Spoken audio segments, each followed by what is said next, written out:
Lalu untuk RAB-nya, estimasinya berkisar antara 100 sampai 150 yang meliputi kertas A3, tinta cetak, alat tulis kantor, laminasi, dan transport survei total sekitar eh, 100 sampai 150. Untuk output yang dihasilkan dari proker ini, untuk output fisiknya yaitu gambar desain greenhouse ukuran A3, denah dan tampak greenhouse, dan dokumen desain yang diserahkan kepada pemerintah desa. Untuk output fisik, ada file desain, AutoCAD, dan SketchUp, lalu gambar 3D, yang terakhir soft copy desain dalam format PDF atau JPG. Lalu yang kedua, penyusunan buku saku informasi situs perahu kuno dalam bahasa Jepang sebagai media informasi wisata.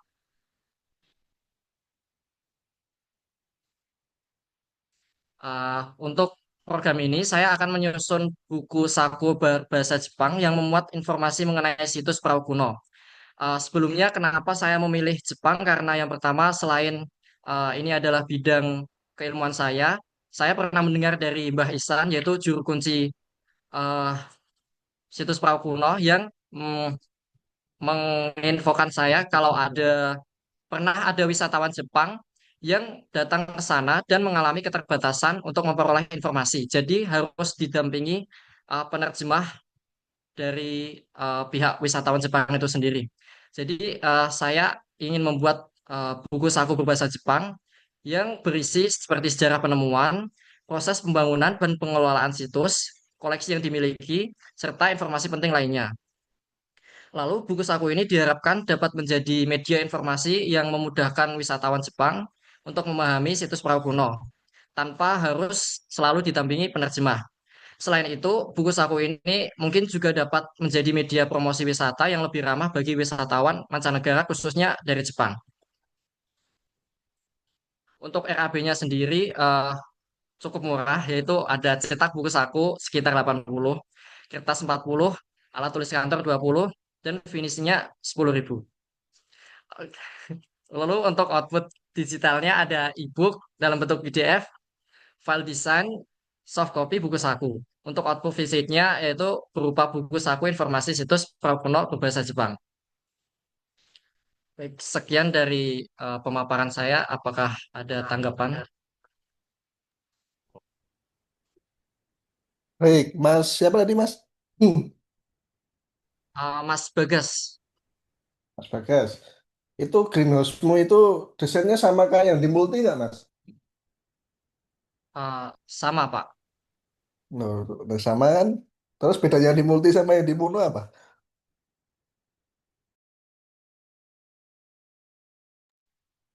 Jadi saya ingin membuat desainnya, lalu saya lebih ke ini Pak.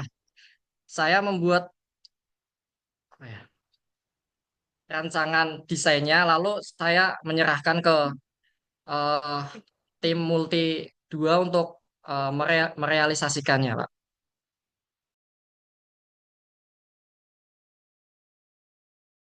Oke, Pak Fuad mungkin menanggapi dahulu. Monggo Pak Fuad. Oke, baik Mas Hafiz, terima kasih. Mas, tadi di program kedua itu akan membuat buku saku berbahasa Jepang. Kalau nggak salah dulu pernah ada ya Mas Hafiz ya, yang buku saku itu ya. Oke, sudah Pak Fuad.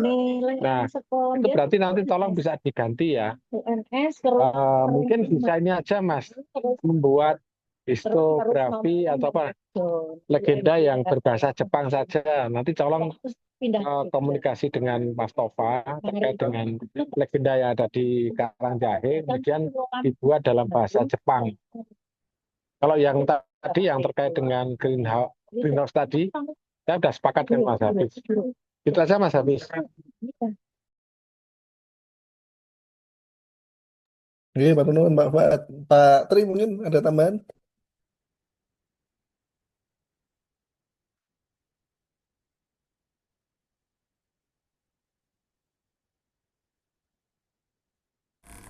Halo, halo. Oke, Pak Tri. Ada tambahan mungkin Ya, Pak Tri? untuk Mas Bagas ya, Yang pertama tadi yang masih ada kaitannya dengan yang disampaikan Mas Hafiz lah. Kalau yang mono dengan multi sama berarti kan Anda programnya memang siji, Mas. Mas Bagas. Iya Pak. Lah iya, kepada kan Anda harus membuat program multi sendiri, program mononya sendiri lah. Kalau itu mono terus bagus juga nggo mono nggo multi kan berarti hanya satu program itu. Berarti Anda belum buat program yang satunya kan? Ah, baik Pak, dimengerti. Nah, ya. Itu yang pertama. Yang kedua, yang terkait dengan yang disampaikan Pak Fuad. Jadi kalau memang dulu pernah ada buku saku, syukur-syukur masih ada ya dokumennya atau di dokumentasinya yang ada di desa itu, buku sakunya itu kalau sudah ada ya mestinya tidak perlu dibuat lagi. Saya lebih sepakat dengan apa yang disampaikan Pak Fuad, atau paling enggak kalau Anda bisa membuat semacam, bisa nggak, misalnya Anda punya koneksi orang Jepang nggak sebagai mahasiswa Jepang, punya Ah, komunikasi dengan orang Jepang nggak? mungkin lebih ke sensei sensei yang mengajar Jepang, Orang Jepang itu. bukan langsung dari Jepangnya tapi. Nah, kalau kayak gitu kan Anda bisa bikin publikasi dan dikirimkan ke sana, sehingga itu juga bisa dipublikasikan pada orang-orang asli orang Jepang misalnya gitu. Jadi bisa untuk memperluas jangkauan publikasinya sampai ke luar negeri. Kalau yang seperti itu, nah bentuknya nanti Anda terserah apakah buku saku itu diperbaiki. Kalau saya juga setuju apa yang disampaikan Pak Fuad tadi, misalnya membuat semacam apa kayak buku sejarah atau apa gitu ya dalam bahasa Jepang gitu ya. Itu Mas Hafiz dari Baik Pak. saya. Matur nuwun. Oke, teman-teman Pak Tri. Jadi gitu ya Mas, untuk yang multi satu ya harus Wis nang omah iki dibedakan wis. ya, kalau sudah ada di multi ya berarti di multi, jangan di mono. Dan kebalikannya kalau sudah di mono ya jangan di multi. Itu yang pertama. Terus yang kedua, untuk historiografi itu teman-teman sudah dibikin Pak Tri. Tapi dalam bahasa Indonesia. Hmm. Softwarenya juga ada. Mungkin kalau mau diperbarui nanti bisa jadi salah satu opsi lah. Tapi gambaran saya gini Mas, di museumnya Edu Paktikus Baukuno itu kan eh, informasi-informasinya masih, poster-posternya itu kan masih agak apa ya, maksudnya belum belum belum terbarui gitulah ya. Mungkin bisa Mas Bagas bisa membuat dalam versi Indonesia, Inggris, sama Jepang mungkin ya. Jadi ada beberapa informasi yang terdapat beberapa bahasa gitu, mungkin juga bisa Mas Mas Bagas. Eh, berarti jika saya meng mentranslate, menerjemahkan informasi-informasi yang ada di museum itu menjadi Jepang, berarti itu bisa menjadi poker yang menggantikan greenhouse tadi, Pak. Ya itu sama, jadi satu sama yang nomor dua Mas.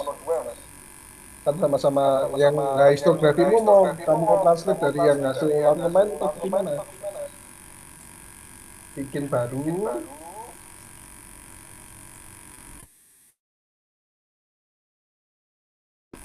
Kalau hanya translate ya berarti ya itu jadi satu program mono.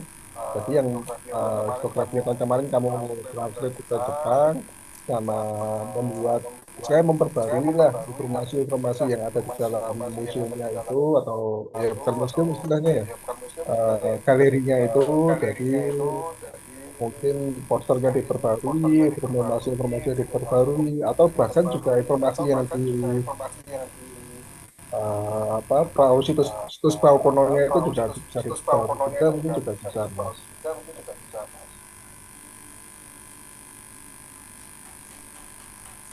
Baik, Pak, izin bertanya lagi.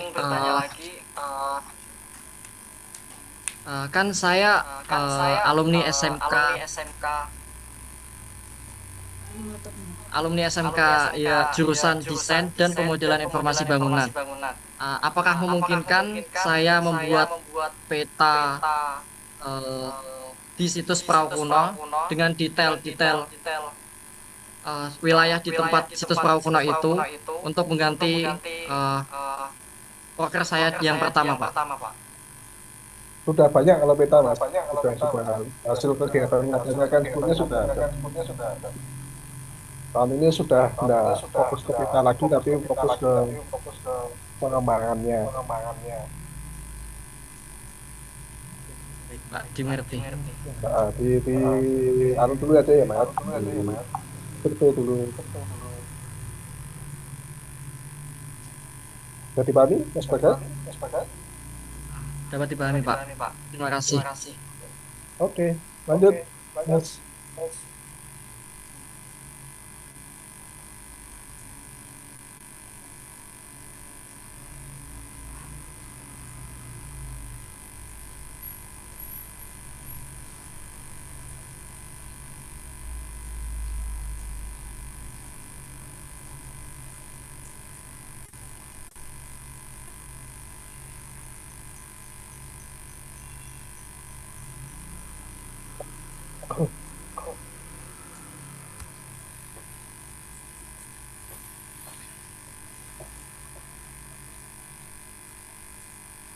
Mas Andri ini, halo, gimana? Iya Pak, izin Pak. Ya, Izin silakan lanjut Mas.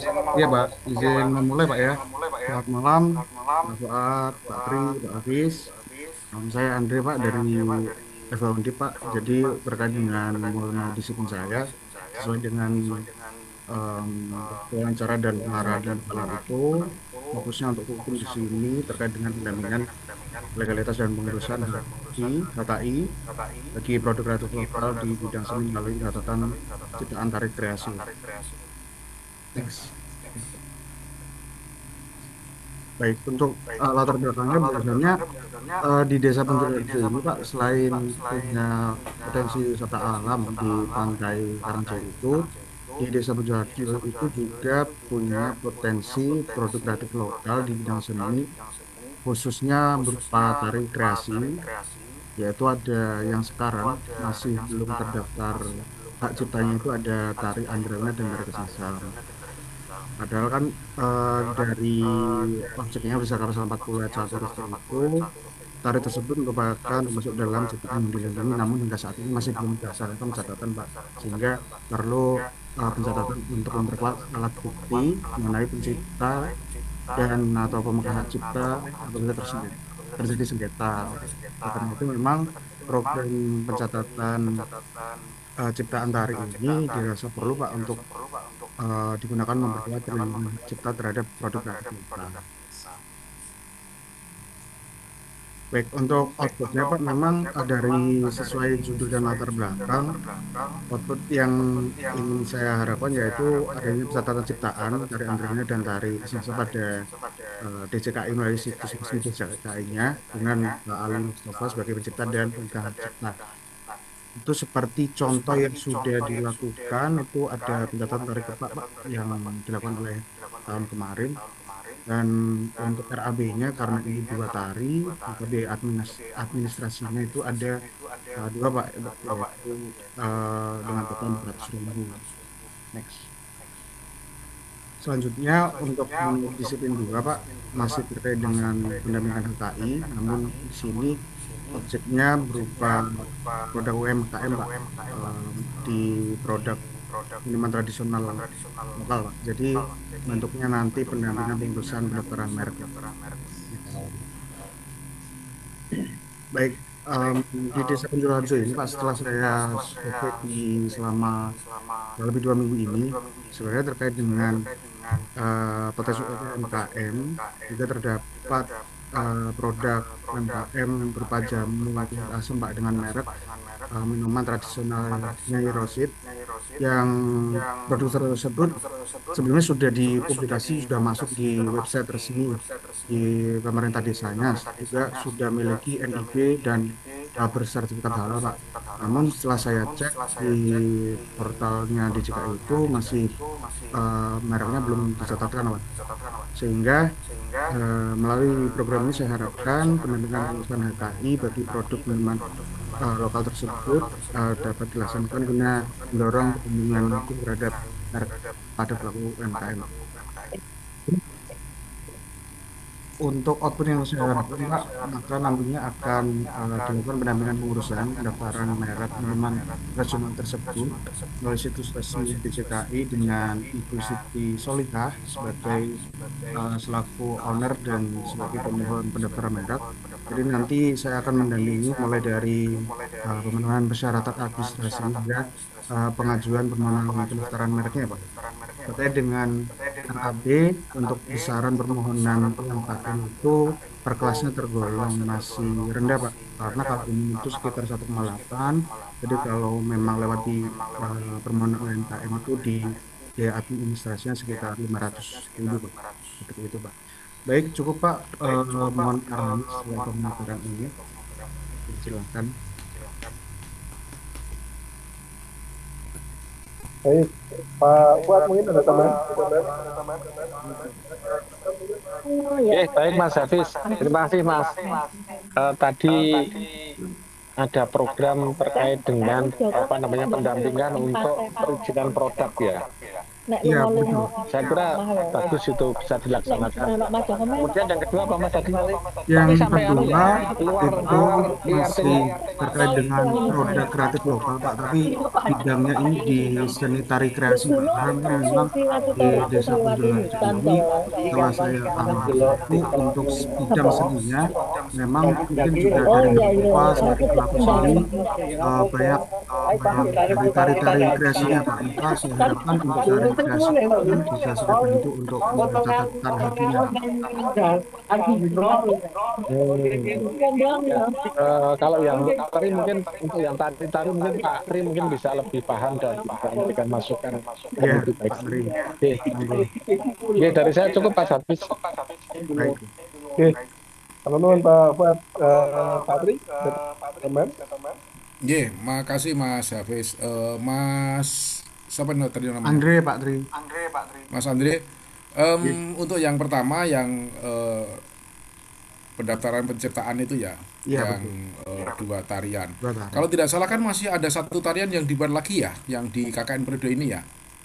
Yang betul, Pak, masih ada satu lagi, Pak, yang nantinya akan dikerjakan sama teman-teman. Lah ya, kalau memang itu sudah jelas namanya tariannya, apa nggak sekalian Mas? Jadi 3 sekalian gitu. Nah, betul, Pak. Ya, nanti Ya. kalau semisal Jadi- saya masih nunggu dari teman-teman, Nah, Pak. jadi tidak hanya 2 yang kalau memang yang apa tadi tari Tari yang sudah ada. kesengsem sama satunya Andrawina. apalagi lah Andrawina itu sekalian aja yang tari yang ini karena kan ini mengingat KKN ini kan sudah Terakhir. tahun ketiga ya, jadi besar Pak. kemungkinan ya nggak tahu nanti tahun depan masih ada lagi atau tidak. Kalau tidak kan sekalian jadi hasil karya teman-teman sudah langsung didaftarkan penciptaannya. Satu. Yang kedua yang terkait dengan merek itu berapa lama Mas kira-kira Mas? Kalau Ngurus merek merek itu sebenarnya memang lama sih, karena kan perlu identifikasi dulu. Maka output saya itu Ya. dari sampai si pihak UMKM-nya ini mengajukan permohonan sendiri, Pak. Jadi saya yang nanti membantu mendampingi ngurus administrasi, lalu si ibunya saya dampingi untuk mendaftarkan pakai akunnya ibu sendiri. Saya jelaskan berkasnya ini, terus kemudian setelah ini tahapannya seperti apa, saya jelaskan lebih seperti itu sih. Karena kalau memang output yang diharapkan merek itu benar-benar ada ya lama, Pak. Yaitu minuman tradisional tuh ini ya Mas, apa namanya jahe Nah, macam-macam itu ya. kalau yang itu Oke. ini setelah saya survei itu khususnya di jamu kunyit asem, Pak. Fokusnya di situ kunyit- aja, yang best seller dan kunyit asem. ya Itu akhirnya sudah Mas, sudah di survei dan memang laku laris gitu.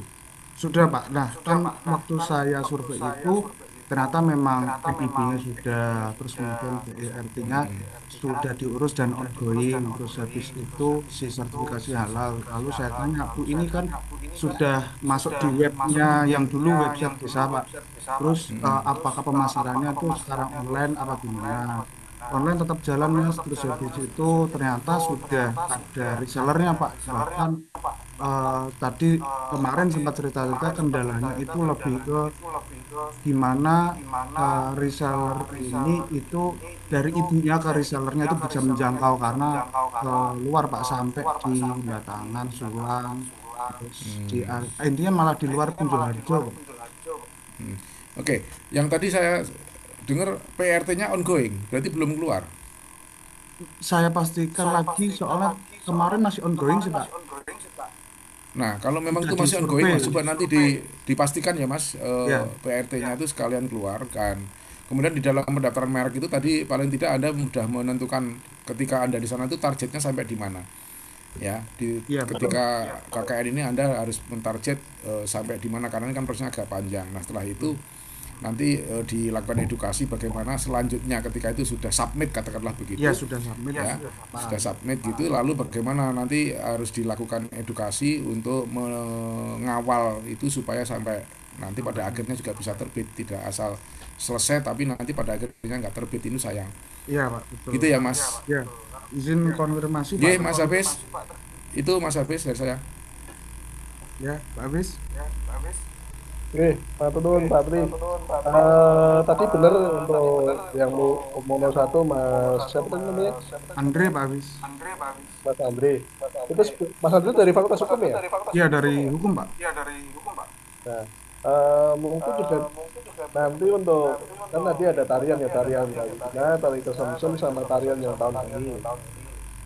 Nah itu sebenarnya yang tari Andrawina sama tari kesemsem itu bekas-bekasnya sudah disiapkan sama kakak kelasmu mungkin namanya Mawar anak fakultas hukum juga mungkin data-datanya diminta aja nanti kalau misalnya video-videonya atau bekas-bekasnya soalnya dulu jadinya si Mawar ini mau bikin daftar hakinya itu tapi baru satu yang kemarin yang Ya yang kepak tahun itu. itu dari kepaknya itu. Iya Pak, nanti akan saya koordinasikan sama Mbak Mawarnya ya, terkait apa detail-detailnya untuk urusan yang tari itu sama semoga cepat nanti teman-teman KM untuk tari yang tahun ini bisa cepat selesai jadi pengurusannya gampang. Terus untuk ketiga tari itu kan dihasilkan oleh teman-teman mahasiswa KKN di bawah skemanya desa binaan, program desa binaan. Nah nanti tolong nama-nama DPL-nya juga dicantumkan ke anunya mas ya, aksinya ya mas ya. Baik Nanti Pak, untuk nanti syarat-syaratnya kalau butuh eh, apa nanti ngabarin aja. iya Pak, saya cantumkan nama DPL-nya Pak ya untuk pengurusannya Pak. Terus di samping tari mas, nanti ada beberapa hal yang mungkin bisa dihasilkan juga. Tahun kemarin itu juga bikin tembang, terus nanti ada buku-buku juga nanti dibantu untuk didaftarkan akhirnya juga ya mas. Nanti coba saya apa namanya, saya cek dulu pagi sih mau dihasilkan. Nanti tolong kalau saya nggak segera ngirim ya terus saya di oyak nanti ya pada sih mau dihasilkan. Baik Pak, izin konfirmasi lagi Pak terakhir.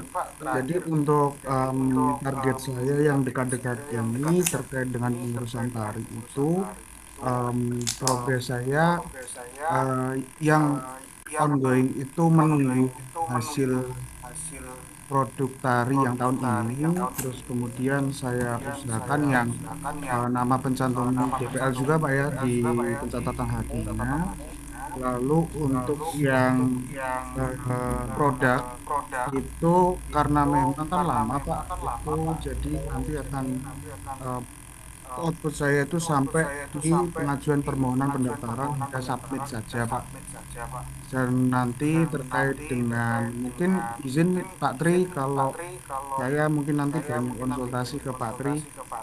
Aman Pak Tri? Iya. Insyaallah. Iya, matur suwun Pak Tri. Baik Yeah. Pak, cukup Pak. Oke, bisa dilanjut.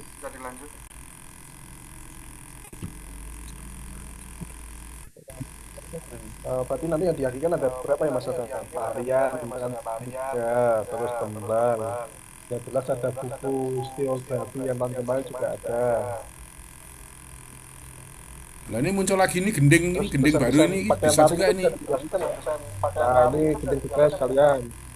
Nah, ini penting juga sekalian. Ada gending baru ini. So, nanti Kicah Gunung Kidul mesti iki. eh, tapi nanti tolong dikonsulkan juga ya Mas kalau bikin gending ini ya.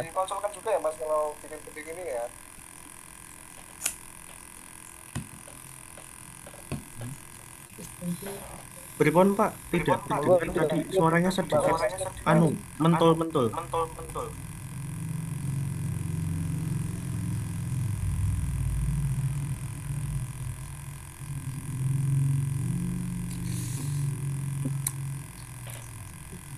Ya yang hukum udah selesai ya. Sampun Pak. Oke, lanjut Mas. Oke, sebenarnya perkenalkan Bapak-bapak sedanten, saya Rahmadian Setio Purnomo, biasa dipanggil Rahma atau Bimo, asal Jogja Gunung Kidul. Di sini program monodisiplin satu yang akan saya presentasikan adalah penciptaan gending lancaran sebagai sonic branding audio, potensi dan eh, budaya desa Punjolarjo. Bisa next.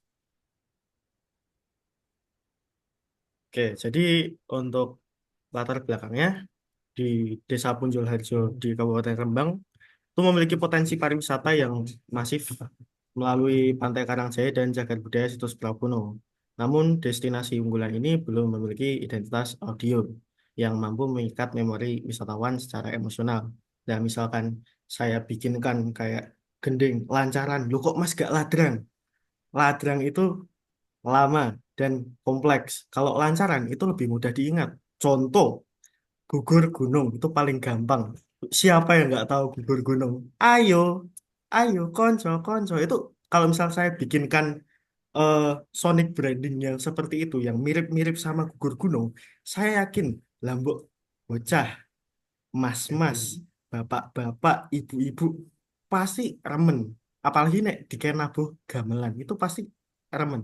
Dan selain itu kan nanti katanya kemarin sempat bakal kita dikasih gamelan kan, Pak.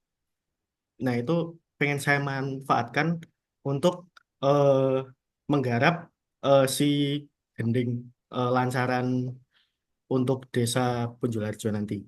Nah, tidak hanya mengandalkan daya tarik visual, program penciptaan gending lancaran ini digagas sebagai representasi musikal desa. Jadi biar desa itu nggak hanya cuman punya jingle, jadi kayak jingle yang modern, tapi juga punya jingle yang tradisional. Ya si lancaran ini tadi. Nah, pemilihan struktur lancaran dalam karawitan Jawa yang bertempo lincah dan enerjik seperti yang saya jelaskan tadi mencerminkan brand personality masyarakat pesisir yang dinamis, tangguh, dan berirama seperti ombak pantai utara.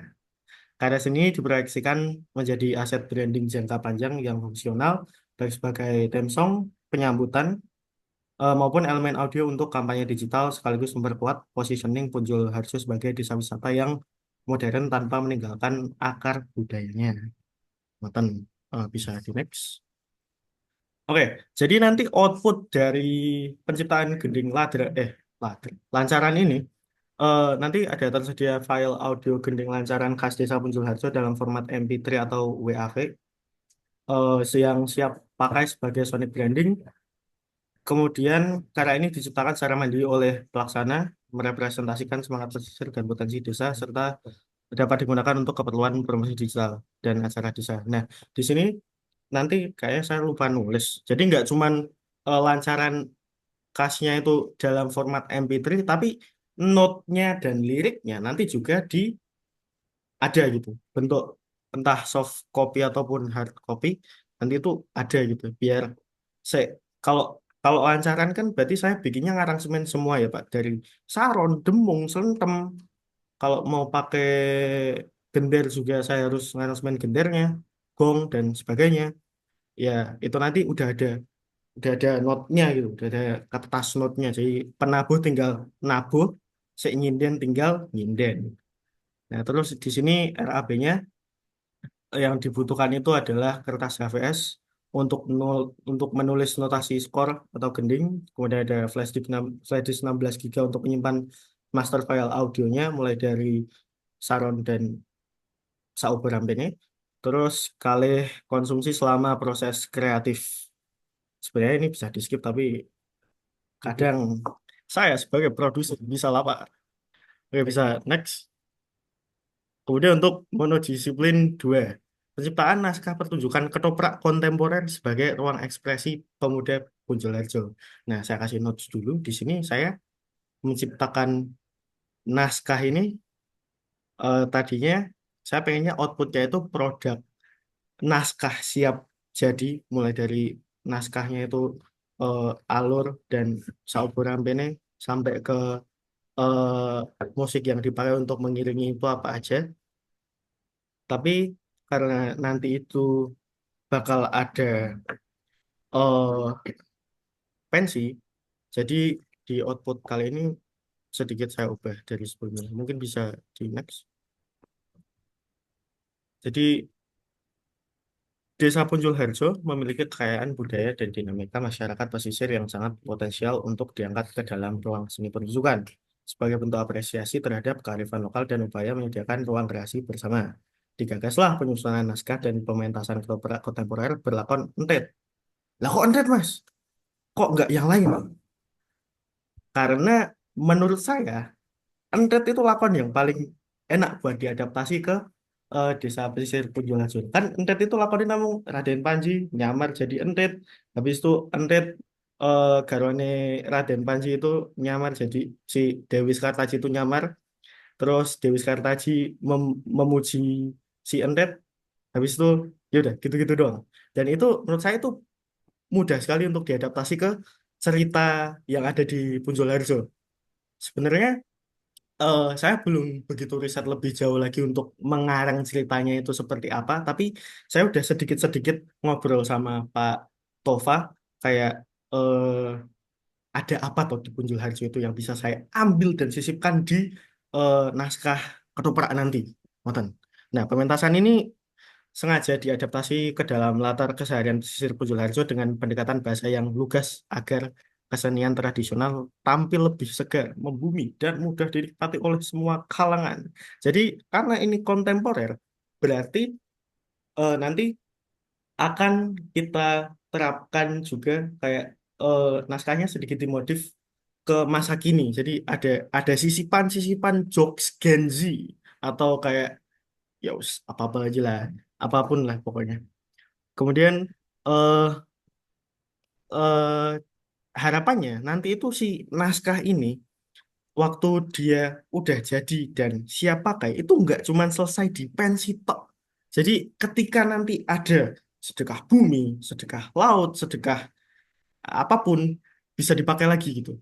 Tinggal latihan lagi atau mau ganti casting orangnya juga bisa. Yang penting naskahnya udah ada, mereka harus ngapain aja dan bisa dipakai untuk seterusnya. Kalaupun mau dimodif lagi, bisa. Tapi saya harapkan modifnya jangan jangan jauh-jauh karena ya biar paten aja gitu. Biar jadi sebuah cerita sendiri yang khas untuk si desa Punjul Harjo. Next. Berikut ada outputnya. Outputnya itu adalah tersusunnya naskah pertunjukan ketoprak kontemporer berjudul Entet. Sebenarnya judulnya masih belum kepikiran karena saya masih riset. Kan Entet itu kan lakonnya. Kalau judulnya tuh belum ada, belum pasti. Masih mungkin nanti bisa saya diskusikan dengan Pak Fuad sama Pak Triyono untuk masalah judul karena saya sendiri merasa belum mampu untuk membuat judul yang wah. Kemarin tuh saya sempat kepikiran Entet luntang lantung ing segara madu, tapi kayak kok koyo luntang lantung itu apa gitu loh. Saya bingung untuk untuk menggagas judulnya itu seperti apa gitu. Nah, naskah ini ditulis secara mandiri dengan latar kehidupan pesisir Punjul Harjo, menggunakan bahasa lugas dan kekinian seperti yang disebutkan di latar belakang tadi, sehingga wadah ekspresi pemuda desa sekaligus bahan atraksi wisata budaya. Berikut RAB-nya itu ada kertas HVS lagi-lagi karena namanya nulis naskah kita pasti butuh kertas. Kemudian cetak naskah final, nanti naskahnya dijilid. Terus ada 3 eksemplar untuk arsip dan pementasan. Kemudian alat tulis, pulpen, koreksi, stabilo, dan saukurampe nih. Sekali transportasi untuk riset cerita rakyat. Sebenarnya Ini bisa di skip, tapi saya sedikit bonsos di sini, Pak. Bagaimana lagi? Konsumsi selama proses penulisan dan riset bisa di skip juga sebenarnya, tapi sebenarnya banyak yang bisa di skip, Pak. Cuman nanti kalau banyak yang bisa di skip tuh RAB saya kelihatan kosong banget gitu loh. Jadi ya begitu. Baik, itu adalah monodisiplin 1 dan 2 dari saya. Mungkin ada tanggapan dari Pak Fuad, Pak Hafiz, dan Pak Triyono. Monggo. Oke, Mas. Pak Fuad dulu mungkin. Monggo, Pak Fuad. Itu ya. Terus apa? Oke. Analudin. Eh, Analudin kan mungkin ya. tadi ya terkait dengan rencana untuk pementasan, tolong nanti bisa dilibatkan banyak teman-teman dari Karang Taruna, dari anak-anak. Siapa tahu mungkin mereka punya bakat untuk mewariskan seni ketoprak, untuk nanti mungkin bisa dilatih lah, dilibatkan. Mungkin untuk perang ya kan, biasanya kan ada perang itu. Istilah apa Pak? Perang pakai toyak, pakai bambu itu. Paling nggak dilibatkan kayak gitu itu nanti mungkin bisa melatih biar mereka nanti, saya tuh punya bayangan nanti di tahun-tahun ke depan setelah kita selesai program ini pentas seni akan tetap dilestarikan dalam rangka peringatan 17-an atau apa, yang jelas potensi itu harus tetap ada ya. Saya contohkan di desa saya itu juga setiap tahun dari generasi ke generasi itu selalu ada talent-talent untuk bermain ketoprak ya. Termasuk saya juga dulu mantan ketoprak. Tapi yang paling itu yang paling memang paling berkompeten untuk itu aja Mas Hafiz. Amit non sewu Pak. Ajeng tanglet. Anu, nek lakon entet kan nggak ada perangnya. Tahu saya. Berarti ini tetap ditabrak Ya misalnya contohnya saja lah. Contohnya ya. Oh ya udah. Contohnya nanti pokoknya gini lah, dibuat semacam kayak kolosal itu loh Mas. Oh gitu. Tidak harus perang sih, tapi apa mungkin tari-tarian baru yang mengiringi apa gitu tadi. Berarti tadi kan di awal sempat ada tarian baru, itu mungkin bisa saya sisipin di teaternya gitu. Ya betul ya kayak gitu. Nanti kan orang tuanya pada semangat untuk melihat kalau lihat anaknya mau pentas gitu. Oke. Nah, juga pesan saya ya Mas, tolong nanti untuk publik PBDD-nya, publikasinya juga agak lebih di awal dan disebarkan ke beberapa daerah di sekitarnya ya, sehingga nanti mungkin kehadiran pengunjung bisa itu Mas. Oh J, PDD di notes ya. Oke, Pak Fuad penurunan Pak Tri. Monggo.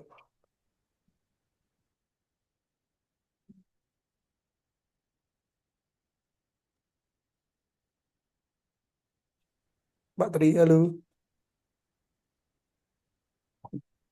Aku. Nah, Oh ya. nah, Pak. Ya Mas, siapa namanya nih? Bimo Mas Pak. Gunung Kidul. Bimo Pak. Hah? Bimo. Yang pertama mengenai mau membuat lagu itu ya Mas. Saya setuju kalau dengan riset ya, jadi harus dengan riset dulu, tapi nanti tolong juga diperhatikan mengenai iramanya, karena kelancaran itu juga macam-macam iramanya. Ada yang irama lombo, irama sing rada giyak, apa model-model lagu-lagu seperti apa nama itu, lagu-lagu khas kedaerahan seperti kayak di Solo ya berseri misalkan begitu itu. Iya Pak. Berseri bersih sehat rapi indah macam gitu itu, atau nek Wonogiri sukses Wonogiri sukses. Nah Sukoharjo ya no sesantine Sukoharjo makmur dan sebagainya. Jadi iramanya adalah irama-irama yang ketika itu dijadikan dijadikan backsound dalam satu, misalkan nanti di gerbangnya ada itu sudah enak dan melekat, yang bisa melekat ke itu. Jadi usahakan itu menyangkut yang di sana. Nanti sebelum kalau notasi itu kan sama, kowe hargai notasi saron, demung, slentrem ya notasine siji. Ora mbok beda-beda gitu ya sama. Cuman kan gender pun itu ya notasinya sama, nanti yang pengendirnya yang akan mengolah. Kan gitu. Jadi saya pikir itu memang dibutuhkan apa namanya kreativitas khusus ya kalau untuk sebuah Iya. karya kayak gitu. Tapi nanti sebelum di record atau sebelum dipastikan itu notasinya dan naskah liriknya bisa juga disampaikan ke kita dulu untuk Iya, coba Pak. kita Siap. lihat dulu ya. Ya, itu yang pertama. Sampai pada recordnya ya nanti ya jadi itunya ya. Iya, Pak. Jadi lembar naskahnya dan rekodnya nanti ya. Kemudian yang bagus juga kalau misalnya itu menyisipkan gitu ya. Tapi coba nanti dikonsultasikan dengan pihak desa, menyisipkan bahwa ini karya anak-anak KKN Undip. Jadi ada keterkaitan antara itu, entah bagaimana caranya nanti kamu menyisipkan itu dalam sebuah garapan itu terserah Mas Bimo. Oke. Nah, lalu yang kedua, yang program yang kedua itu kok jiku entet lah. Entet itu setahu saya kan ya mung si Panji Asmoro karo si Dewi Guloro Kartaji. toh. Iya. Tapi kan Dewi Kartaji toh. karena Nah, itu kita membongkar berarti kita settingnya meh digawe piye, itu saya yang justru kenapa tidak ada Ande Lumut lebih banyak. Kenapa tidak menggunakan apa sing selendangnya dicolong kayak apa kayak? bukan jamur Sing widodari Taruh, Pak. Joko Tarub misalnya.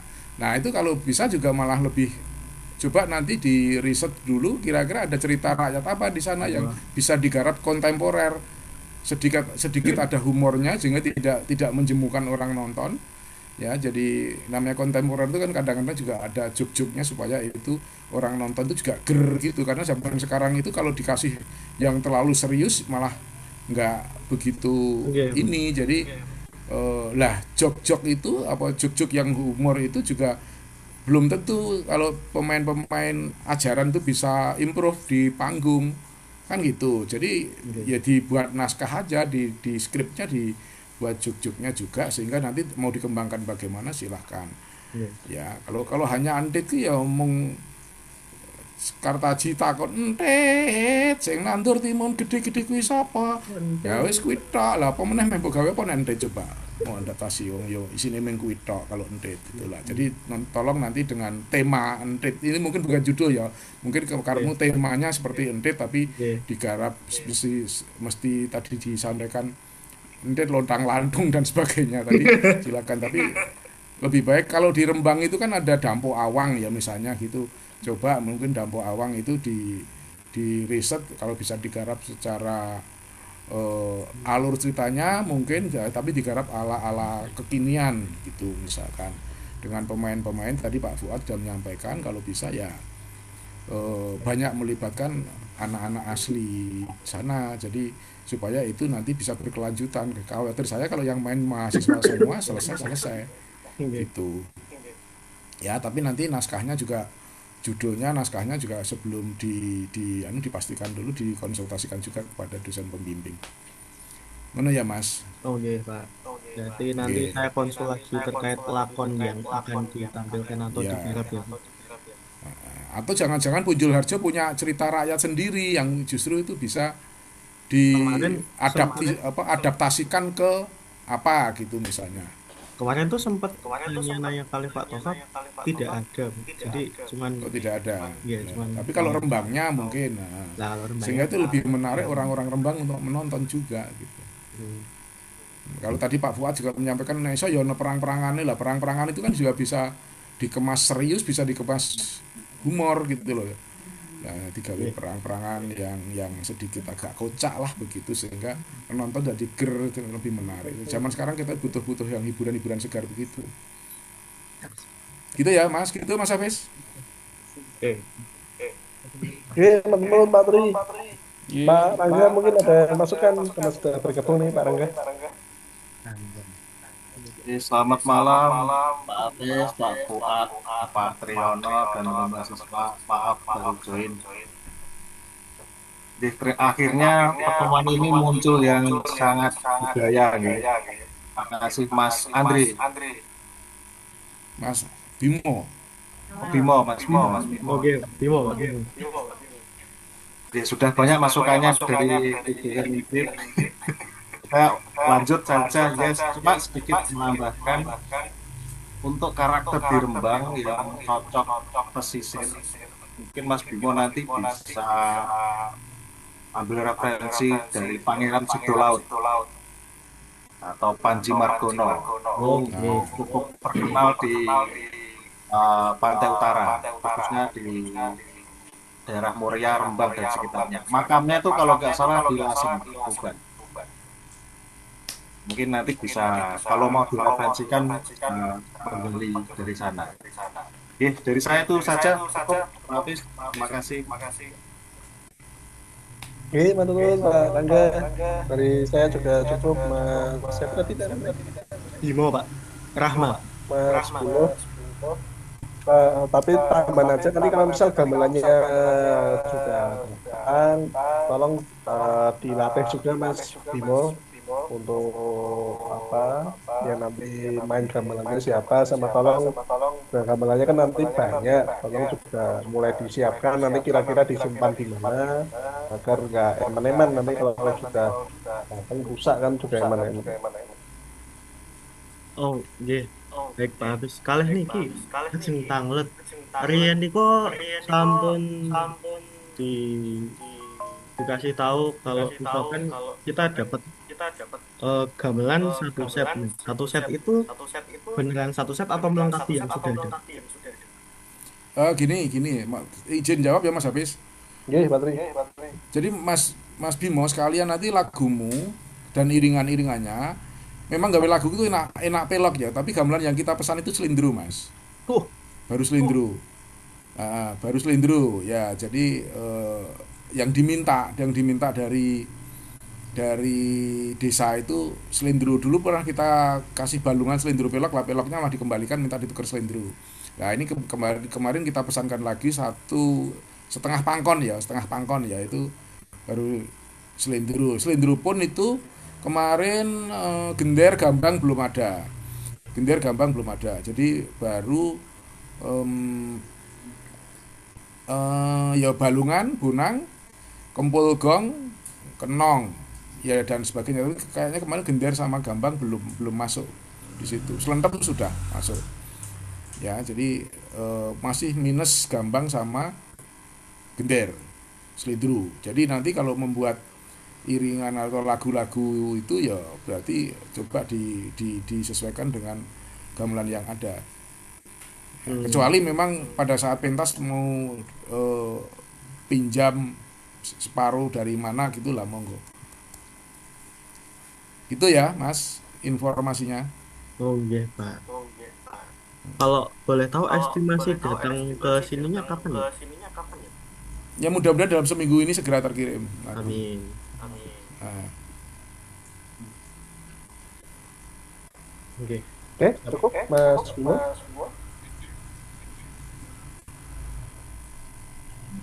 Aman, Pak. Oke, matur nuwun. Oke.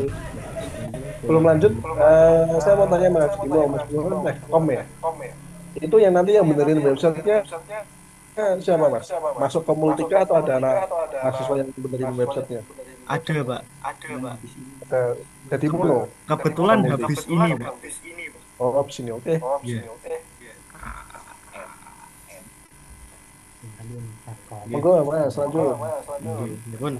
Matur nuwun, Bapak-bapak sedaya, kula pamit riyen. Monggo dilanjut.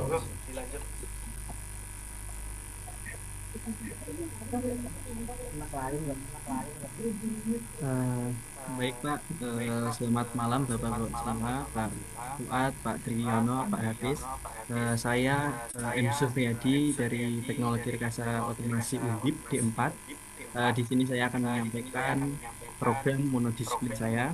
Yang pertama yaitu revitalisasi website desa melalui modernisasi antarkota, optimalisasi database dan admin, serta integrasi sistem publik digital terpadu.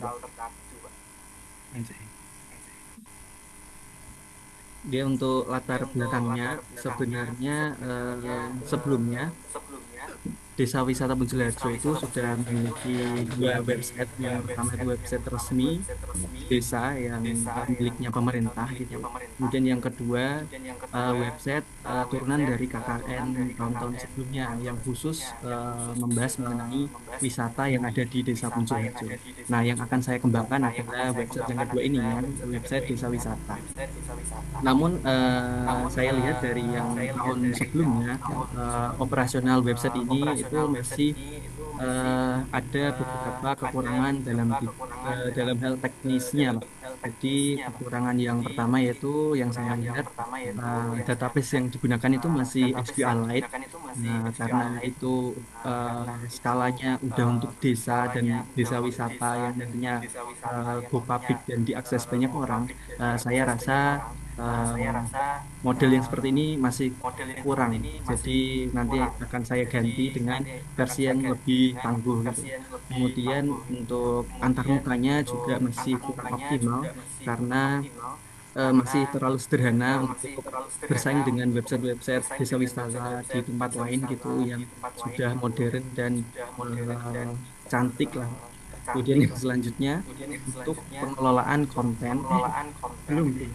Untuk pengelolaan kontennya di websitenya itu sebelumnya admin itu harus akses ke page atau halaman baru dan dia upload itu hanya masukkan file dan upload, tidak terlihat langsung bagian mana yang diubah gitu. Jadi nanti akan saya ubah gitu si kontennya ini agar admin itu bisa langsung mengubah di tempat di mana konten tersebut berada. Kemudian untuk kontrol versinya. Jadi sebelumnya proses untuk deploying atau mengonlinekan si websitenya ini masih menggunakan cara yang harus di zip dulu kemudian diupload secara manual. Sedangkan dari yang seperti ini tuh sudah cukup ditinggalkan gitu untuk development website. Jadi saya ubah ke versi yang lebih mudah. Jadi kita pakai GitHub dan tinggal tarik source code yang ada di GitHub gitu. Kemudian selanjutnya akan saya jelaskan di outputnya saja. Nah, sebelum output saya singgung dulu tentang RAB karena di sini memang Bapak cukup memakan dana yang agak besar. Jadi saya siapkan dua rencana gitu, rencana optimal dan juga rencana minimal. Nah, untuk optimal ini saya pakai dengan melanjutkan hosting dari tahun-tahun sebelumnya. Jadi tahun-tahun sebelumnya itu website sudah terdeploy atau terhosting di Hostinger dengan paket yang sudah diterapkan di tahun-tahun sebelumnya. Jadi kalau tinggal memperpanjang itu tinggal bayar 1.018.800 per tahunnya gitu. Kemudian item selanjutnya saya cantumkan Cloud AI. Ini sebenarnya opsional, bisa ada bisa enggak, tapi kalau dipenuhi atau ada gitu Pak, saya bisa jamin gitu websitenya bisa makin cantik karena AI sekarang itu sudah bisa sangat diharapkan gitu. Jadi dalam waktu cuma 1 bulan bisa menghasilkan website yang cantik gitu. Kemudian untuk domainnya di rencana optimal saya rencana tinggal melanjutkan saja dari tahun-tahun sebelumnya, yaitu desawisatabojolarjo.com.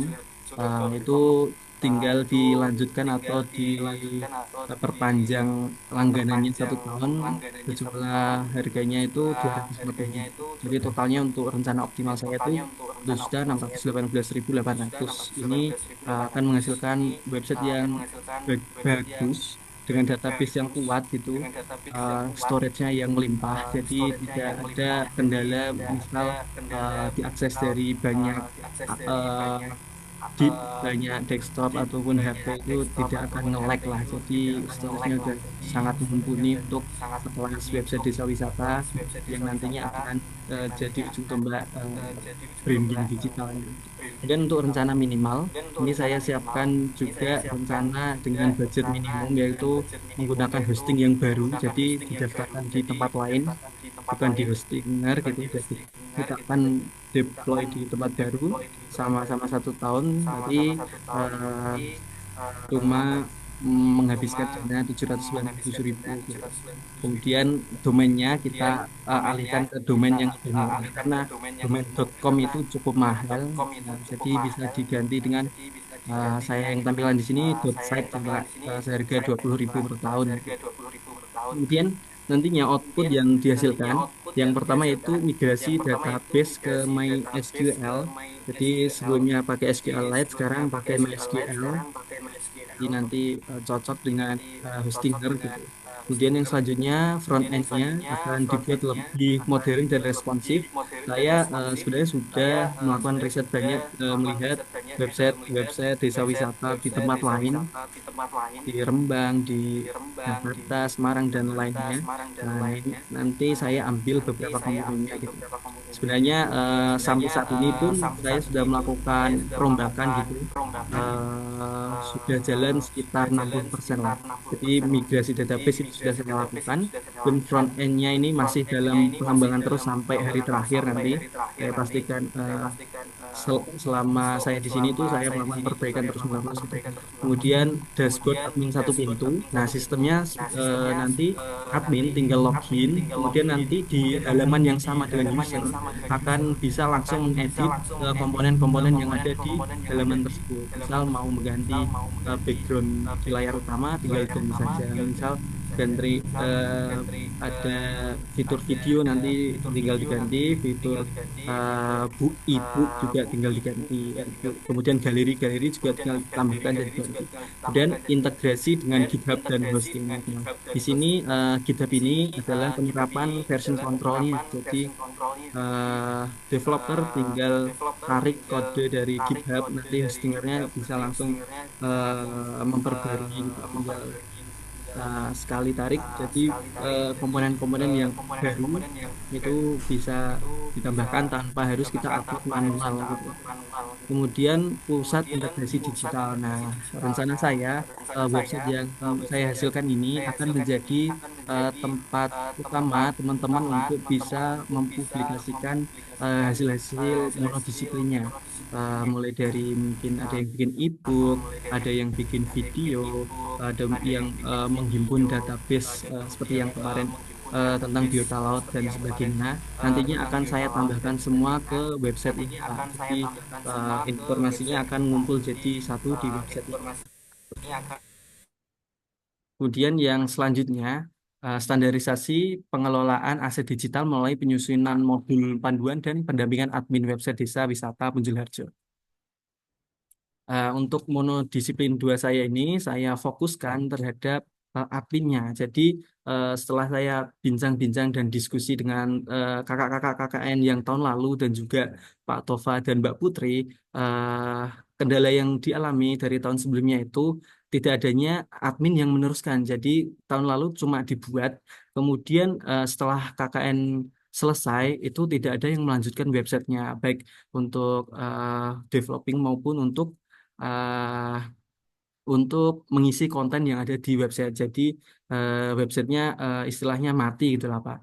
Nantinya saya rencana di monodisiplin 2 ini akan menghimpun semua aset, kemudian hak akses, kemudian saya akan buat SOP gitu untuk admin maupun developer agar setelah KKN ini selesai, website ini tidak hanya berhenti di saat KKN selesai, tapi bisa berlanjut terus dan kontennya bisa diperbarui terus-menerus. Saya juga sudah komunikasi dengan Mbak Putri, beliau sudah sanggup gitu untuk nantinya memegang akses admin terhadap website ini. Jadi untuk sementara yang saya dapat Mbak Putri, dan rencana saya akan menambah 2 orang lainnya, mungkin dari pemuda desa gitu, untuk bisa juga menjadi admin cadangan gitu, semisal Mbak Putri itu berhalangan gitu. Lanjutnya, kemudian untuk RAB-nya sederhana saja. Jadi RAB-nya cuma nanti cetak modul, kemudian konsumsi untuk waktu saat pelatihan. Jadi rencana pelatihan akan saya lakukan seharian penuh gitu Pak. Jadi semuanya saya jelaskan dari mulai akses, kemudian cara untuk memperbarui konten dan lain-lain, termasuk kalau ada yang bisa handle bagian developmentnya, nantinya juga saya akan dampingi juga biar website ini bisa terus berkembang gitu. Dan yang terakhir cetak sertifikat sebagai tanda penyerahan akses penuh website ini terhadap desa gitu. Kemudian output yang akan dihasilkan dari monodisiplin 2 ini, yang pertama modul SOP.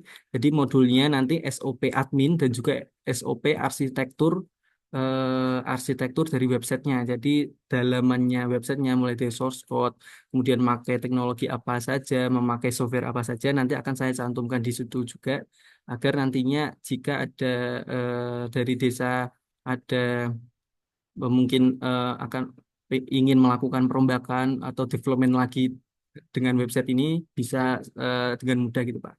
Kemudian selanjutnya SDM pengelola yang terlatih dan selanjutnya serah terima kredensial atau hak akses akun dan lain-lainnya. Kemudian hasil akhirnya diharapkan adanya kemandirian tata kelola digital khususnya terhadap website desa wisata ini Pak. Mungkin dari saya cukup sekian. Monggo Pak Hafiz, Pak Tri, Pak Fuad untuk sarannya Pak. Pak Rangga, saya tunggu sarannya. Oke, terima kasih Mas Yusuf. Pak Fuad dulu mungkin, monggo.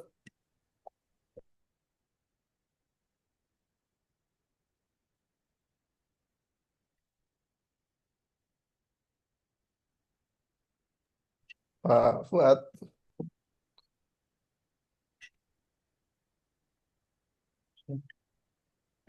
Masih sibuk kita ya Pak Fuad. Oke, Pak Tri mungkin dulu Pak Tri ada tambahan. Ya, yang pertama sih saya sudah cuma eh, Mas siapa tadi namanya Mas? Yusuf Pak. Mas Yusuf kan dari otomasi ya, tapi sudah Iya, paham dengan ini ya. iya. Saya kebetulan fokusnya sebenarnya IoT dan juga website development Pak. Oh gitu, oke, oke. Yang pertama sih saya nggak ada Mas. Yang kedua Mas tadi ada kata-kata standarisasi itu maksudnya gimana? Untuk standarisasi website, jadi semua yang saya pakai di website saya cantumkan di modul SOP-nya begitu, agar Hmm, memudahkan dalam proses development-nya. Jadi pakai sudut pandang yang sama itu. ya ya. Kalau menurut saya yang penting adalah menyiapkan apa namanya Mas, menyiapkan tenaga yang ada di desa itu supaya kedepannya itu tetap bisa berkelanjutan aja. Ya. Ya, Pak. Kalau konten-kontennya saya pikir ini satu hal yang menarik ya sudah nggak ada masalah menurut saya. Terima kasih Mas Hafiz itu aja dari saya. Oke, matur Pak Tri. Pak Rangga mungkin, monggo. Oke, terima kasih Pak Hafiz. Oke, sedikit saja Mas Yusuf. Saya melihatnya ini sebagai pintu masuk pertama ya, mungkin bagi nanti konten teman-teman yang lain yang bisa ditata dalam website ini, khususnya website desa, yang desa wisata maksudnya. Kemudian yang kedua, bisa nggak dipastikan nanti mungkin setelah KKN selesai kan pasti banyak nih konten yang akan diupload Mas Hafiz di media website ini. Nah, nanti Mbak Putri ataupun dua orang lainnya nanti memungkinkan tidak untuk menghandle barangkali setiap ada update kegiatan wisata di desa, entah festivalnya. Desa itu kan juga punya setiap bulan September itu. Ataupun saat Karangjaya menjadi venue beberapa kegiatan entah dari provinsi ataupun daerah itu sering banget Mas. Nah, itu memungkinkan nggak nanti kira-kira dalam pelatihannya mengelola website ini mereka bisa mengupdate berita-berita terkait desa wisata selain dari konten-konten KKN. Itu saja dulu Mas, ini dijawab dulu. Terima kasih. Oke, Pak. Terima kasih Pak Rangga. Kalau saya rasa sangat memungkinkan ya Pak. Nantinya website ini sendiri akan khusus untuk admin akan saya buat se user friendly mungkin. Jadi di setiap kontennya itu bisa ada tombol editnya atau uploadnya langsung gitu Pak. Tinggal klik terus tinggal upload saja gitu Pak. Nanti kontennya akan langsung masuk ke websitenya. Jadi nanti akan saya buat sesederhana mungkin, dan juga di pelatihannya akan saya buat SOP dan juga arahan yang sejelas mungkin gitu Pak. Mungkin sebelum kami keluar atau kami selesai di desa KKI-nya, nanti akan saya lakukan juga eh, kayak test drive gitu Pak. Jadi 1 minggu mungkin adminnya itu coba upload hal-hal yang terjadi selama 1 minggu di desa. Simulasi, simulasi ya dari Mbak Putri nanti coba Gitu. mengupload beberapa kontennya, outputnya mono-mono teman-teman kakek yang lain. Gitu. Ya, saya cukup Mas. Kalau sudah bagus ini yang terkait website. Mungkin lanjut Pak Hafiz. Oke, matur nuwun Pak Rangga. Saya mau nambahin dikit aja Mas Yusuf terkait tadi pilihan RAB-nya ya. Ada yang optimal, ada yang minimal tadi ya. Kalau bisa tetap yang .com aja Mas, karena saya rasa yang .com itu lebih meyakinkan yang pertama. Gitu. Terus yang kedua untuk jangka waktu hostingnya mungkin sekalian 2 tahun aja Mas. Nanti takutnya karena mungkin ini kan memang tahun terakhir, tapi takutnya nanti di tahun depan ada pemeriksaan atau apa nanti yang daripada nanti kelupaan bayar terus websitenya tidak bisa diakses, bisa nggak langsung dibikin minimal 2 tahun gitu. Bi- Bisa Pak. 4 tahun juga bisa. Oke. 4 tahun yang bayari kamu tapi ya. Terus sebelumnya saya sempat komunikasi sama Pak Tova juga, semisal dalam Eh, satu satu atau 2 tahun ini dirasa bermanfaat gitu, nantinya dari desa juga menyanggupi kalau secara mandiri untuk memperpanjang hostingnya gitu. Ya dibikin 2 tahun dulu tapi ya nanti Iya Pak. tekankan juga nanti waktunya jatuh tempo bayar lagi kapan gitu kan. Iya. Nanti kalau eman-eman daripada sudah kelewat kan nanti hilang nanti itu Mas. Iya. Siap Pak, siap. Oke, Nanti saya perbarui untuk RAB-nya Pak. Pak Fuad sudah bergabung lagi belum ya? Oke, belum ya udah lanjut aja dulu Mas next. Oke. Terima kasih Pak atas waktunya, saya cukupkan. Eh, terima kasih. Yuk.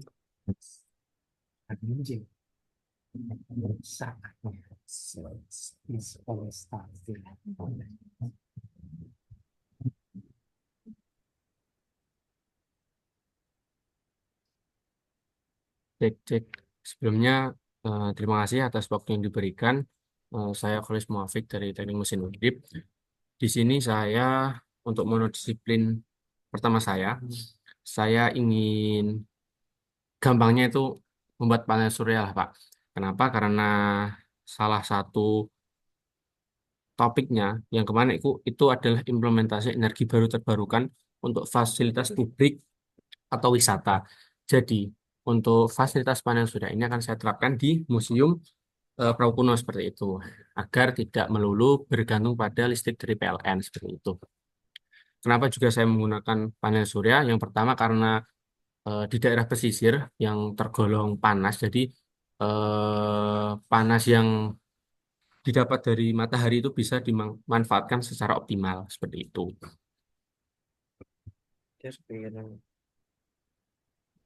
Nah, eh, sebenarnya 2 tahun yang lalu pada 2023 itu terdapat proker yang hampir mirip, tapi skalanya mungkin sangat kecil karena itu hanya untuk memasok satu lampu yang ada di warung seperti itu. Dan untuk daya penyimpanannya pun juga sangat kecil, hanya menggunakan baterai. Saya kurang tahu eh, kapasitasnya, tapi yang jelas karena mungkin juga dianggap kurang bermanfaat saat itu karena hanya untuk menyalakan satu lampu dan cukup redup. Terus ada gangguan, akhirnya instalasinya itu disimpan di museum dan terbengkalai gitu seperti itu, Pak.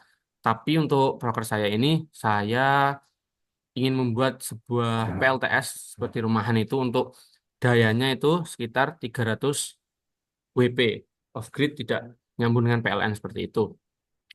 Terus untuk RAB-nya, sebenarnya RAB-nya itu bisa dikategorikan menjadi dua. Yang pertama itu kita mau membuat listriknya itu AC atau DC. Tapi kalau kalau DC sebenarnya itu lebih murah, tapi nanti kegunaan listriknya itu terbatas, Pak. Jadi tidak bisa digunakan untuk semua alat elektronik seperti itu. Kalau dan selain itu juga harus mengganti lampu-lampu yang ada di museum. Jadi harus diganti dengan lampu-lampu yang DC juga. Kalau menggunakan AC, mungkin biayanya lebih karena ada inverternya untuk mengubah arusnya dari DC ke AC. Tapi nanti kegunaannya itu bisa luas, bisa untuk berbagai alat elektronik seperti itu. Ini untuk mungkin RAB saya kurang lebih seperti ini.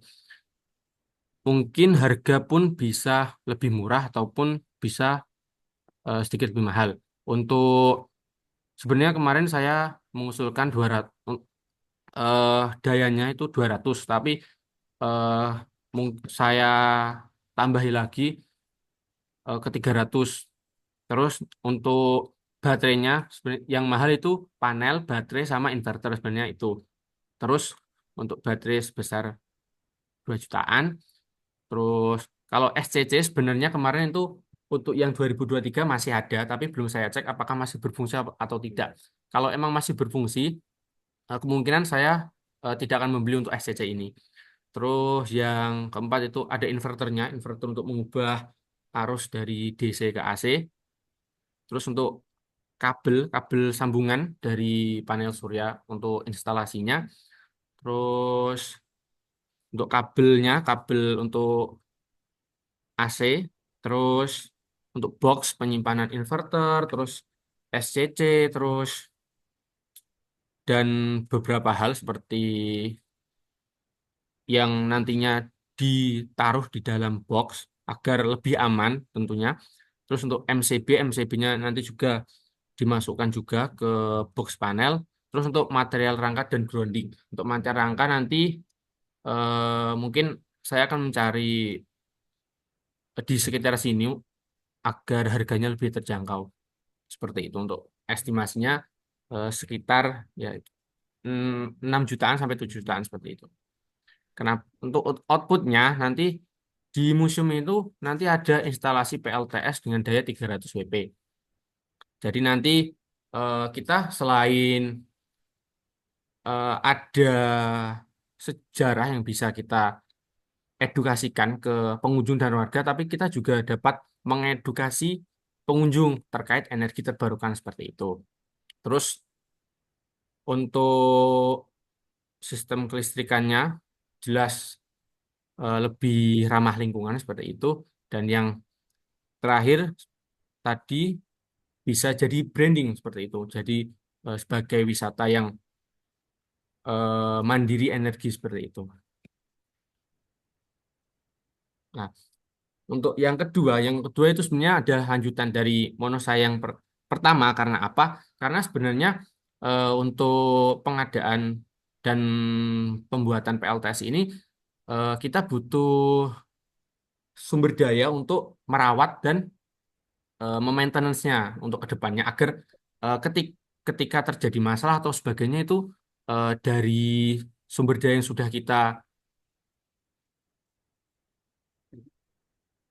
yang sudah eh, ada itu bisa menjalankannya dengan baik seperti itu.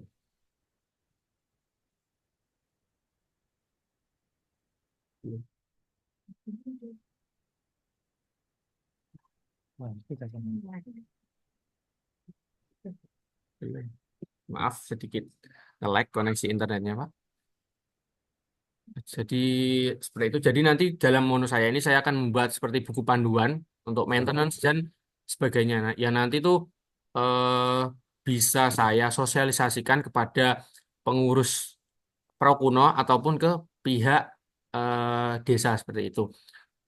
Terus kenapa saya memilih kok mono satu ya?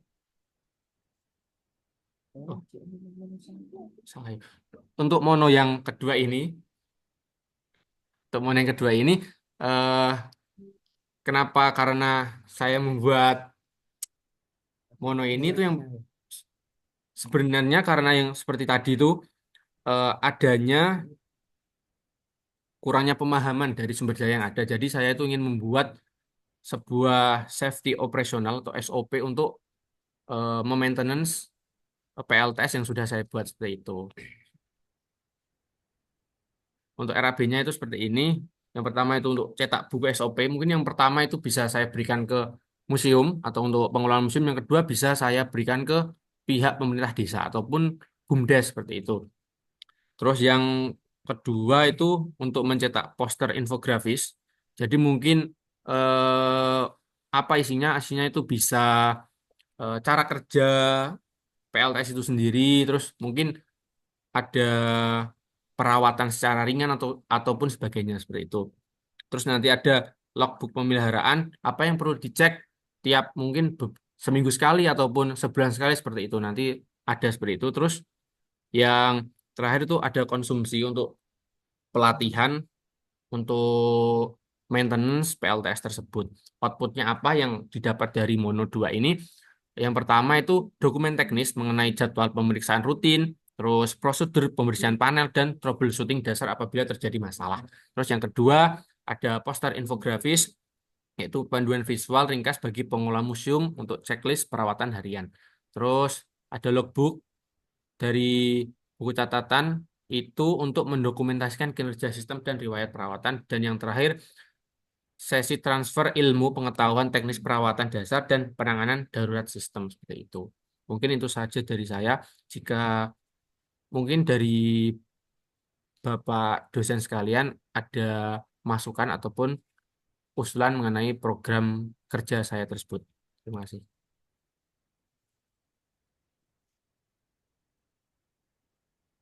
Matur nuwun Mas. Pak Fuad sudah gabung lagi belum nggih?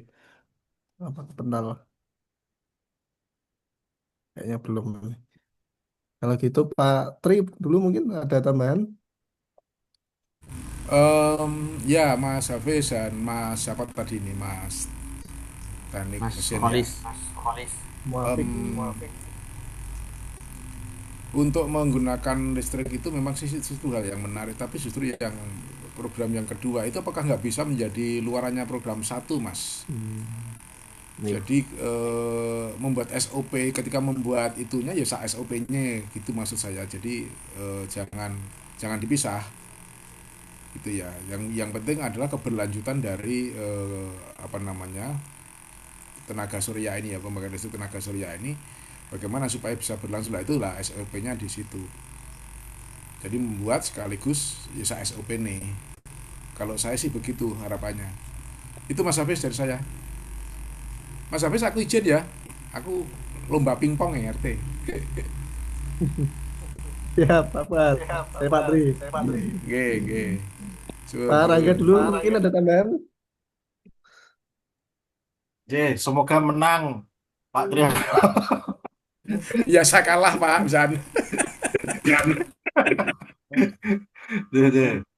Terima kasih Pak Hafiz, makasih Mas Koles yang sudah paparan. Ini menarik, mungkin baru satu yang mengangkat pilar EBT ya, energi baru terbarukan. Memang kendala itu nanti di maintenance. Mungkin nanti saran saya benar-benar dikoordinasikan dengan pengelola nanti di sana, karena resikonya juga lumayan Mas, itu nanti entah dicuri atau gimana. Kalau terkait RAB nanti monggo koordinasi sendiri dengan Pak Hafiz ya. Harapan kami itu memang betul-betul ada salah satu penciri eduwisata ini yang mengangkat tentang energi baru terbarukan. Nah, tidak hanya diinstal saja, tapi benar-benar dikelola dengan aman, baik pengelolanya ataupun nanti aset yang sudah diberikan itu tidak muspro. Nah, memang hanya nanti dibiayai memang cukup tinggi Mas. Nanti nggak tahu nanti apakah mau dirombong dengan beberapa teman yang lain, karena harapan saya itu yaitu Mas ini bisa mensupport mungkin yang sudah dikerjakan teman-teman tahun sebelumnya. Ada yang membuat audio narasi tentang sebagai branding, itu bisa setiap orang pengunjung itu ada suara-suara yang diputar terus sehingga masuk dalam malah bawah saja. Nah, ini perlu sumber listrik. Nah, nanti monggo akan dikemas seperti apa, dan memang menjadi salah satu daya atraksi wisata. Jadi tidak hanya secara fungsi listrik terjamin di sana, tapi juga menjadi daya atraksi wisata tambahan, khususnya di dalam apa di area sekitar museum perahu kuno. Kalau saya sih oke-oke saja Mas Dono, tapi monggo nanti kalau tadi saran dari Pak Tri yang untuk modulnya atau SOP-nya kepada calon pengelola dijadikan satu mono, mungkin nanti Mas Holis perlu menyiasati satu proker lagi yang kalau bisa nggak jauh-jauh juga dari sini, tapi punya insight atau manfaat lain. Mungkin dari saya itu aja Pak Hafiz, terima kasih. Oke, matur nuwun Pak Rangga. Sedikit tambahan juga ya Mas. Untuk apa namanya tadi benar juga yang disampaikan Pak Rangga. Mungkin yang program menemu satunya itu terkait yang berhubungan dengan panel surya tersebut. Berarti kan tadi ada yang Mas Rangga bilang ada apa suara-suara narasi terkait di edukasi itu Prakono kan sudah dibuat di tahun kemarin. Nah, mungkin rangkaiannya bisa nggak Mas Muafik ini bikin rangkaiannya tersebut. Terus juga untuk yang program PLTS itu jangan hanya digunakan untuk di museumnya saja ya Mas. Mungkin juga bisa digunakan ke apa rencana smart smart greenhouse-nya itu kan juga ditaruh di rencana mau ditaruh di situs Prakuno juga kan Mas dan Mbak. Iya. Entah nanti dari sistem penerangannya atau untuk pengairannya gitu. Jadi mungkin kalau siang kan lampunya nggak dipakai bisa digunakan untuk sistem pengairan di greenhouse-nya. Nanti baru kalau malam digunakan untuk lampunya mungkin. Nah, jadi tidak hanya terfokus di museumnya, tapi bisa nggak kan memang di awal rencananya itu panel suryanya digunakan untuk di greenhouse-nya tersebut, Mas Muafik. Mungkin bisa dipahami nggak, Mas Baik, Pak. Kolis? Terima kasih. Berarti Mm-mm. mungkin untuk Mono 2-nya itu mungkin bisa pengaplikasian panen suryanya itu untuk mungkin di greenhouse seperti itu ya Pak, atau di hal lain gitu ya. Ya, monggo nggak hanya di greenhouse saja. Tadi pesennya Pak Rangga mungkin hal-hal yang sudah diciptakan di Oh tahun iya. sebelumnya juga mungkin bisa Oh diterapkan. Misalnya apa?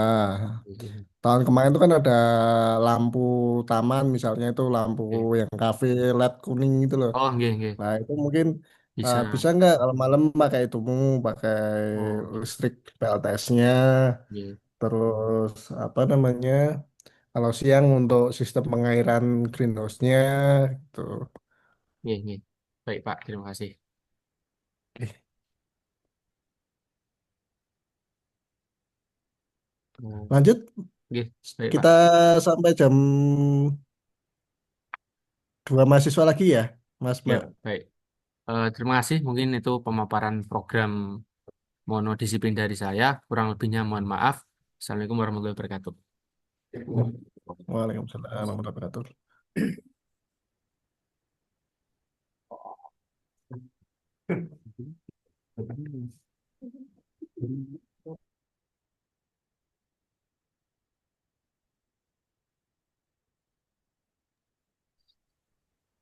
Oke, Assalamualaikum warahmatullahi wabarakatuh. Perkenalkan, nama saya Nabil Haidar Bahi dari Prodi Sistem dan Teknologi Informasi. Saya dari Universitas IFET. Untuk monodisiplin saya yang pertama yaitu eksplorasi visual 3D situs Prakuno, inovasi brosur pintar sebagai media edukasi wisatawan. Oke, dari latar belakangnya, situs Perahu Kuno di Desa Punjul Harjo memerlukan media informasi yang lebih interaktif untuk menjembatani keterbatasan visual bagi wisatawan dalam memahami bentuk asli artefak sejarah. Melalui program ini, saya mengintegrasikan teknologi QR Code pada brosur untuk menyajikan model 3D situs yang dapat diakses secara digital. Inovasi ini bertujuan meningkatkan pengalaman edukasi pengunjung sekaligus menjadi bentuk preservasi digital cagar budaya yang relevan dengan perkembangan teknologi masa kini. Untuk RAB-nya sendiri, saya hanya mencantumkan dua karena membutuhkan yang pertama yaitu akun Assembler Edu 3D itu buat 3D-nya itu wajib pakai apa namanya eh, profesional karena untuk asetnya sendiri nanti saya buat sendiri Pak. Terus yang selanjutnya yaitu kuota internet satu paket aja cukup. Untuk outputnya sendiri itu ada output digital dan output fisik. Yang output digitalnya yaitu eh, desainnya nanti dicetak di brosur untuk kode QR-nya nanti bisa di-scan oleh lewat HP Pak. Output fisiknya sendiri ya nanti ada model 3D-nya, terus 3D QR code yang terhubung sama aplikasi 3D-nya Pak. Nanti eh, terhubungnya nggak harus download aplikasi atau apa, di scan aja nanti muncul di website Pak. Seperti itu. Yang kedua, monodisiplin saya itu digitalisasi jasa dokumentasi, pelatihan fotografi smartphone sebagai upaya peningkatan nilai wisata Karangjaya. Dari latar belakangnya sendiri, Pantai Karangjaya memiliki potensi wisata besar, namun pemanfaatan jasa dokumentasinya eh, dari masyarakat lokal masih belum cukup eh, ada ya Pak ya. Di era pariwisata yang digital ini, kemampuan menghasilkan konten visual berkualitas tinggi menjadi kunci untuk meningkatkan nilai jual jasa foto di mata wisatawan. Melalui program ini, pelaku wisata akan dibekali keahlian teknis profesional untuk bertransformasi menjadi penyedia layanan konten yang kompetitif sehingga mampu meningkatkan daya tarik destinasi sekaligus mendongkrak pendapatan masyarakat lokal secara berkelanjutan. Jadi saya melihatnya dari eh, wis- tempat wisata di Bali, Pak. Contohnya seperti itu. Di situ ada jasa dokumentasi dari pihak lokalnya sendiri. Nanti warga lokal bisa mendokumentasikan wisatawan yang berkunjung. Kalau semisal ada wisatawan-wisatawan yang membutuhkan jasa dokumentasi seperti itu, Pak. Untuk RAB-nya sendiri, saya menyantumkan sertifikat, terus ID card peserta untuk workshopnya, terus sama konsumsi para peserta, seperti itu, Pak. Dan outputnya sendiri nanti ada katalog portofolio mungkin dan video tutorial singkat kalau semisal mereka yang datang itu ingin melihat apa namanya tutorialnya lagi, Pak. Dan untuk output fisiknya sendiri nanti sertifikat pelatihan untuk bukti telah mengikuti workshop pelatihan fotografi, Pak. Seperti itu. Sudah, Pak. Baik, Mas Nabil ya. Ya, Pak. Haidar, Pak. Pak Om Haidar, Mas Haidar. Pak Rangga dulu mungkin, monggo.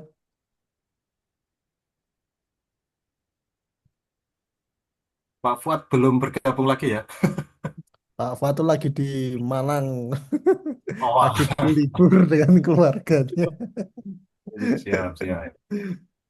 Terima kasih Pak Hafiz. Pak Fuad lagi tidak malang toh, Fis? Oke, Pak. Oh, tak pikir ini lagi makan malam neng ngendi ngono tok mau. Lagi piknik toh. Mungkin mau tanya saja Mas Haidar, yang 3D itu nanti itu hanya visual saja atau selama pengunjung mengakses itu apakah ada audio di belakangnya? Mungkin kalau hanya visual saja, tanpa ada audio yang tematik terkait apa situs perahu kuno, ya mungkin tadi bisa disambungkan dengan audio jingle yang dibuat sama Mas apa, yang dari Gunung Kidul itu, atau mungkin dari Bimo. Oh ya, Mas Bimo. dari nah itu, atau mungkin dari audio yang lain yang sudah atau yang dibuat oleh teman-teman KKN tahun ini ataupun sebelumnya, saya rasa itu lebih menarik. Ya. Mungkin itu. Eh, Kemudian yang terkait mono yang kedua, itu apakah saya mau bertanya, jasa fotografi di sana itu apakah masih laris atau gimana ya? Mungkin sebelum benar-benar eh, pe- apa istilahnya pengelola wisata itu membutuhkan pelatihan ini, apakah tren untuk menggunakan jasa fotografi oleh pihak pengelola itu apakah masih tinggi kebutuhannya? Mungkin diceritakan dulu, Mas Budet. Oke, Pak. Baik, untuk yang monodisiplin pertama itu tadi mungkin bisa ya, Pak ya. Jadi saya kan mau menyusun 3D-nya itu nanti visual tentang kapalnya, nanti ada sejarah-sejarahnya, tapi dalam dari digital gitu, Pak. Untuk audionya sendiri mungkin nanti bisa disambungkan dari eh, yang dibuat sama teman-teman, Pak. Seperti itu. Ya. Terus Oke. yang fotografi sendiri, sebenarnya kalau eh, masalah fotografi di wisatawan-wisatawan itu masih ramai, Pak. Karena biasanya wisatawan tuh kan kebanyakan masih awam soal fotografi dan sebagainya gitu, Pak. Dokumentasi seperti itu lah, Pak. Jadi kemungkinan besar masih masih banyak dicari gitu, Pak. Untuk di untuk Ya, di maksudnya Kunjul Harjo sendiri mungkin nanti saya tanyakan kepada Mbak Putri atau yang lain Pak Tova gitu. ya maksud saya kalau memang kebutuhan seperti itu masih diperlukan oleh pengelola sebagai apa penambahan keuntungan pengelola nanti silahkan jalan lanjut Mas. Tapi kalau memang eh, sekarang kan karena setiap orang tuh punya HP sendiri ya Mas ya, punya Ya. HP sendiri dan mereka sudah pinter apa ya istilahnya. Mungkin dari template-template yang ada di CapCut atau apa mungkin bisa. Nah, saya ingin melihat apakah itu benar-benar masih diperlukan sama pengelola atau tidak. Ya mungkin nanti dipastikan saja dulu Mas. Kalau memang kok ternyata peminatnya, ya mungkin Mas Boy itu bisa kayak apa riset dulu. Kira-kira memang apakah betul-betul diperlukan. Terus kalau memang diperlukan tuh jasanya nanti berapa tarifnya yang sekiranya benar-benar tidak membebani apa pengunjung, tapi juga masih memungkinkan untuk dilakukan oleh pengelola. Mungkin catatan dari saya itu aja Mas Haidar. Silakan mungkin Pak Hafiz mau ditambahkan. Monggo. Pak Tri, ada tambahan? Ya, Mas Haidar, yang pertama yang 3D itu keberlanjutannya juga dipikirkan ya Mas. Jadi ketika Anda membuat, terus nanti misalnya KKN sudah selesai kok ada gangguan itu selesai, jangan sampai seperti itu. Jadi kalau bisa juga meng-hire teman-teman penduduk setempat bagaimana memaintenance supaya itu bisa tetap ada. Saya khawatir nanti kalau anda yang membuat tapi tidak memberdayakan teman-teman yang ada di sana, begitu ada masalah ketika tidak ada KKN ya sudah selesai kan gitu. Itu yang harus dipikirkan. Kemudian yang kedua, ya betul yang disampaikan Pak Rangga tadi, kan setiap orang sekarang sudah punya HP ya. Jadi kalau menurut saya kok lebih baik apakah mendingan pelatihan editing video atau apa terhadap terhadap pengelola situs atau terhadap Karang Taruna sana sehingga itu nanti bisa digunakan untuk mengisi kontennya yang di web dan sebagainya misalkan begitu. Jadi itu malah lebih lebih bagus daripada Anda melakukan pelatihan fotografer atau fotografi yang zaman saya ini semua orang sudah bisa mengedit foto dengan baik juga menggunakan ada banyak aplikasi ya, tapi kalau yang untuk dijual dalam artian diunggah di media sosial ataukah di website misalkan ya itu akan lebih bermanfaat terhadap teman-teman yang ada di sana. Itu mungkin Mas Hafiz tambahan saya. Oke, baik, Pak. Oke, Untuk matur nuwun Pak Rangga, Pak Tri. Pak Fuad sudah gabung belum ya? Kebentar. Nah, Pak Fuadnya belum gabung. Berarti kita lanjut aja ya Mas ya. Sudah bisa dipahami Mas Haidar. sudah Pak, sudah Pak. Terima kasih Pak. Oke. Terakhir ya, satu mahasiswa lagi ya. Siapa? Saya tutup dulu ya Pak. Wassalamualaikum warahmatullahi wabarakatuh. Terima kasih Pak. Waalaikumsalam warahmatullahi wabarakatuh. Waalaikumsalam.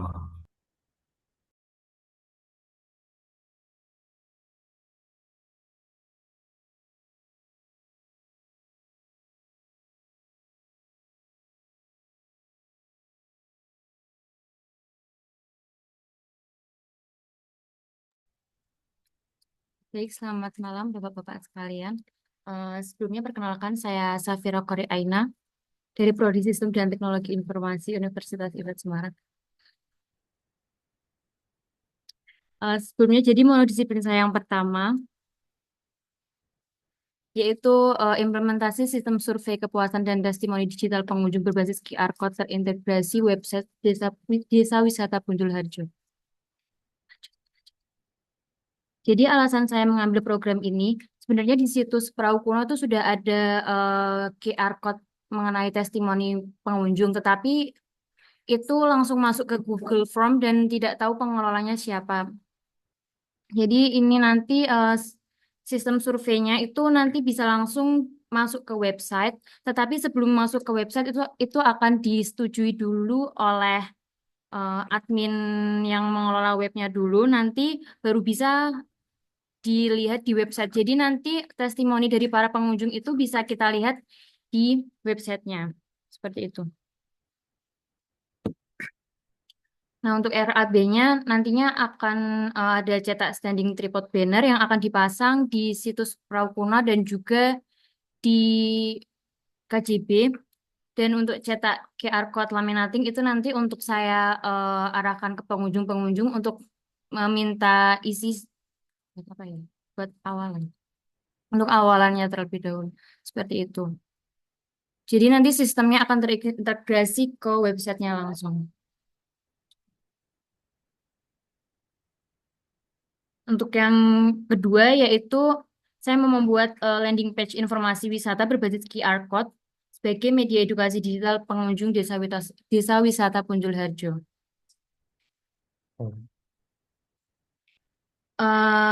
Ide program ini sebenarnya terinspirasi dari konsep QR Code yang ada di rokok jarum. Jadi ketika di-scan, itu dia tuh bukan cuma redirect ke link biasa, tapi langsung muncul halaman web yang tampilannya interaktif seperti itu.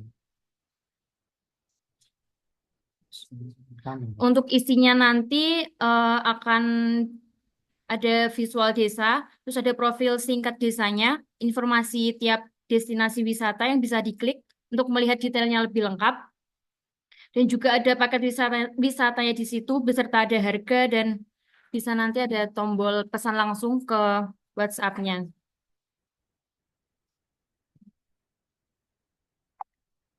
Untuk RAB-nya hanya untuk kuota internetnya saja. Nah, untuk output-nya nanti itu tadi yang landing page informasi wisata desa Punjul Harjo yang memuat profil desa, informasi destinasi Pantai Karangjaya dan SPK, situs Perahu Kuno, terus ada paket wisata dan kontak pengelola. Sudah, Pak.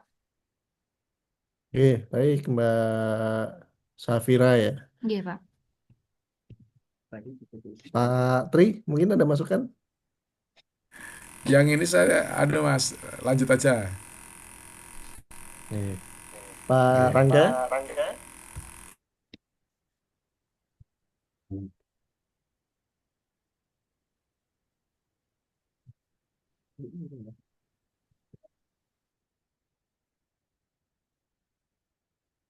Halo, Pak Rangga? Oh, iya, makasih Pak Hafiz. Iya. Mbak Mira. Iya, Pak. Ini yang pertama mungkin Pak Raga mau tanya, itu nanti testimoni itu muaranya ke website yang desa wisata. Iya, Pak. Langsung ke website desa wisata. Itu karena untuk informasi saja, sebetulnya kebetulan Punjul Harjo itu kemarin sudah menang Desa Wisata Integrasi Nasional, juara 1. Nah, kebetulan kemarin diselenggara apa di diumumkan saat festif apa peringatan Hari Desa Nasional di Boyolali. Dan saya datang ke sana. Kebetulan menang juara satu untuk nominasi Desa Wisata Terintegrasi. Nah, ini mungkin bisa untuk apa ya, keberlanjutan mempertahankan juara itu bagi Desa Bojorejo. Memungkinkan nggak Mbak untuk pembuatan di kuesionernya, testimoninya itu, karena ini kan ada dua wisata ya jauh ini yang ada di Bojorejo. Testimoni kan bisa jadi salah satunya hanya berkunjung di satu tempat wisata, misal Karangjaya saja. Atau nanti testimoninya akan campur. Satu website itu pastikan memuat ada tampilan yang untuk Bonjolharjo, ada yang tampilan untuk apa Karangjaya dan situs Perahu Kuno. Nah, ini nanti testimoninya apakah untuk overall kedua wisata itu sebagai bagian utuh Desa Bonjolharjo atau bagaimana? Mungkin itu barangkali biar spesifik nanti instrumen pengisian kuesionernya itu ditujukan untuk kemana. Kalau untuk Karangjaya saya yakin itu sudah banyak orang yang tahu, sudah banyak orang yang memberikan testimoni positif. Nah, yang ingin kita geser adalah untuk testimoni mungkin fokusnya ke ya situs Perahu Kuno. Dan nanti silahkan Mbak Vira mencoba simulasi biar kira-kira testimoni tentang situs Perahu Kuno itu ada yang masuk ke website dan memperlihatkan jumlah counting pengunjungnya berapa, pengunjung yang mengunjungi website itu terlihat jumlah kunjungannya berapa walaupun nggak memberikan testimoni. Biasanya ada itu fitur seperti itu dan eh, yang testimoni yang sudah masuk bisa masuk ke website situ. Mungkin itu lebih di apa ya ditata nanti biar spesifik ini memberikan testimoni untuk yang wisata yang mana. Kemudian yang kedua terkait QR code saya masih belum paham ini konsepnya. Tadi kan judulnya tentang memberikan edukasi. Nah, edukasi ini setelah di QR code diakses itu masuknya kemana ini? Ke website Desa Wisata Bondowoso lagi? Atau seperti apa? Tadi kan contohnya seperti rokok, ada QR code. Nah, setelah di scan, lah ini mereka nanti scan-nya dari mana? Pertama, yang di scan tuh yang dari apa gitu. Kalau tadi kan contohnya rokok. Lah kalau ini nanti Mbak Vira akan apa ini yang akan di scan? Melalui apa? Kemudian terus muaranya kemana scan-nya ini? Mungkin bisa dijawab dulu, monggo. Jadi kan ini saya kolaborasi sama Indi, Pak. Nah, saya di pembuatan webnya saja. Untuk nantinya akan eh, dipublikasikan di mana, itu nanti dari Indi, seperti itu, Pak. Oh, oke. Berarti membuatkan pintu untuk output tempat mono-mono temanmu yang lain ya? Iya, Pak, seperti itu. Oh. Intinya ada kontennya terkait edukasi kan? Iya, Pak. Ya mungkin dari saya itu saja. Cukup. Monggo silakan Pak Hafiz, saya kembalikan. Terima kasih. Terima kasih, Pak. Nggih, matur nuwun Pak Rangga. Saya juga belum terlalu paham untuk yang Mono 2 itu gimana, Mbak. Itu linknya webnya desawisata.ponjolajo.com terus di QR-kan terus ditampilkan di tempat wisatanya atau bagaimana? Jadi itu kan nanti kayak landing page gitu ya, Pak. Itu lebih Hmm. efektif untuk dilihat pakai hub handphone. Nah, nantinya kayak semisal kita scan, itu nanti ada informasi mengenai Desa Punjul Harjo, terus di bawahnya lagi nanti ada dua pilihan kayak ini situs perahu kuno, yang ini KJB. Terus nanti kita bisa klik, nah di dalamnya itu nanti ada informasi-informasi tentang situs perahu kuno, ada apa saja di sana, terus ada yang KJB juga, ada apa aja di sana, ada paket wisatanya juga, yang nantinya ada kontak WhatsApp yang bisa langsung, semisal mau booking, misal mau booking nanti bisa langsung ke kontak tersebut, begitu Pak. Baik, Mbak. Tapi kan yang dibikin websitenya tadi sama yang anak undip yang vokasi itu kan juga bisa diakses lewat HP juga. Apa enggak nanti jadi double-double itu, Mbak? Enggak Pak, ini kan hanya eh mirip brosur ya. Ini sebenarnya mirip kayak brosur, cuman lebih interaktif seperti itu, Pak. Hmm? Mas, Kalau masukkan lagi ya, Pak Fis. Nggih, monggo Pak Ya Rangga. mungkin gini Mbak Vira mungkin masih bingung. Maksudnya gini Mbak, bagaimana caranya Mbak Vira menggiring pengunjung agar mau men-scan? Sebenarnya lebih ke sana. Pertanyaan ke sana. Kalau Pak Rangga boleh saran, itu bisa nggak dibuat semacam satu MMT besar yang di situ memuat kayak misal informasi kedaruratan, nomor polsek terdekat mungkin terkait ada kecelakaan di tempat wisata, terus ada nomornya pemadam damkar terkait bencana lain. Nah, itu bisa disisipi QR code yang terkait ekowisata. Jadi biar pengunjung itu punya willingness kemauan untuk mengakses scan sehingga masuk ke website. Tapi kan harus ada hooknya.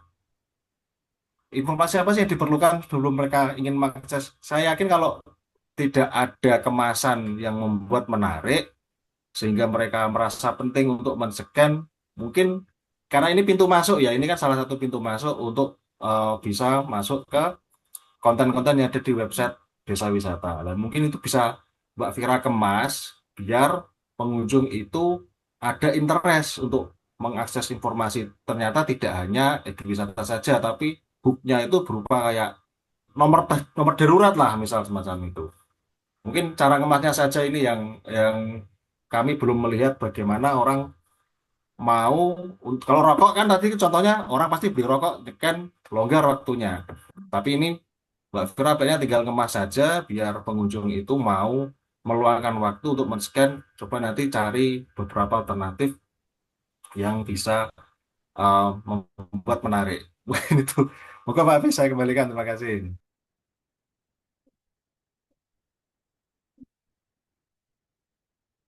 Nggih, matur nuwun Pak Rangga. Sementara gitu ya teman-teman ya, karena sudah jam 9 malam, kita lanjutkan di hari Minggu atau hari Senin ya. Nanti Mas Kodes nanti tektokan sama Pak Fuad juga kira-kira bisanya lagi kapan. Oke, Nggih, baik, Pak. Oke. Sementara teman-teman yang programnya sudah di ACC atau sudah disetujui, segera langsung dijalankan saja nggak apa-apa. Bagi teman-teman yang programnya masih direvisi, silakan diperbaiki terlebih dahulu. Mungkin itu saja pertemuan kita pada malam hari ini. Matur nuwun Pak Tri, Pak Rangga, Pak Fuad yang sudah meluangkan waktunya. Eh, Terima kasih, jaga kesehatan. Jangan sampai sakit karena cuacanya masih seperti ini ya. Kalau siang panas, kalau malam sana sumuk apa dingin Mas? Sumuk yang pantai. Nah, Kalau barangkali malam Pak, masih lumayan ada dinginnya lah, Pak. Oh, no dingin nih, angin laut. Angin-angin laut ya. Ya. gitu ya, Mas Mbak semua. Terima kasih, saya tutup. Saya akhiri. Wabillahi taufiq wal hidayah. Wassalamualaikum warahmatullahi wabarakatuh. Waalaikumsalam warahmatullahi wabarakatuh. Terima kasih banyak Pak Hafiz, Pak Rangga, Pak Tri, Pak. Sama-sama.